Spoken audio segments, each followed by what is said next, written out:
Magandang araw mga kababayan, narito ang pinakabagong weather update natin ngayong araw, December 22, 2024, Sunday.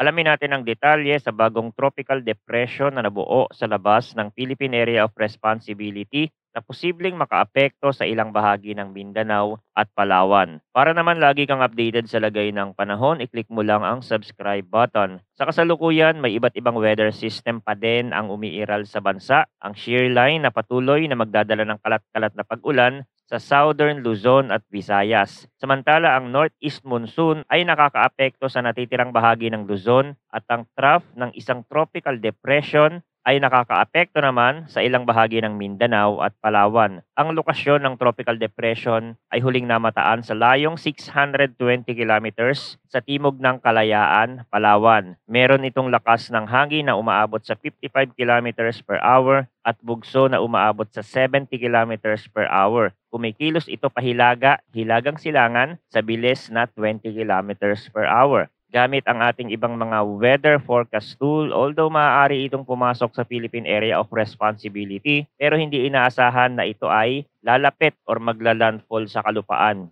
Kasi kikilos din ito pasilangan, palayo sa bansa sa mga susunod na mga araw. Pero patuloy natin itong babantayan dahil posible pa din magbago ang galaw nito. Ang magiging lagay naman ng panahon natin ngayon sa Visayas, Bicol Region, Calabarzon, Oriental Mindoro, Occidental Mindoro, Marinduque, Romblon at Dinagat Island, makakaranas ng maulap na kalangitan na may kalat-kalat na pag-ulan at isolated thunderstorm dulot ng shear line. Posibleng maging dahilan ito ng flash floods o landslides, dulot ng katamtaman hanggang sa malalakas at matitinding ulan. Sa Zamboanga Peninsula, Palawan, Basilan, Sulu at Tawi-Tawi, sa mga lugar na ito maulap ang kalangitan na may kalat-kalat na pag-ulan at thunderstorm, dulot ng trough ng tropical depression. Sa Metro Manila, Cagayan Valley, Cordillera Administrative Region at Central Luzon, magiging maulap din ang kalangitan na may pag-ulan dulot ng amihan. Walang inaasahang malaking epekto sa panahon.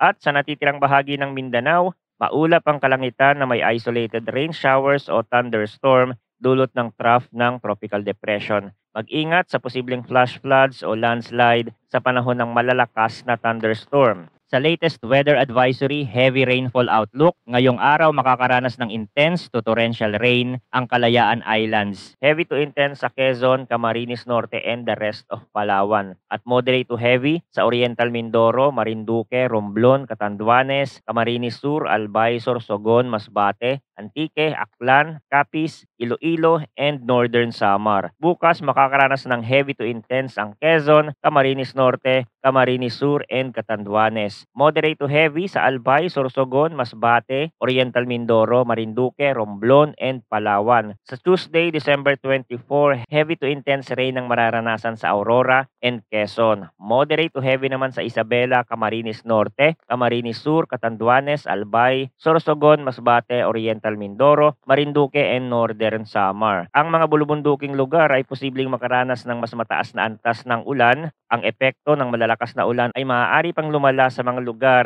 na dati ng binaha. Ang panahon ay mabilis magbago, kaya't manatiling updated sa mga susunod na ulat mula dito sa channel para sa pinakabagong balita tungkol sa lagay ng panahon. Salamat sa inyong pagtutok at manatiling ligtas.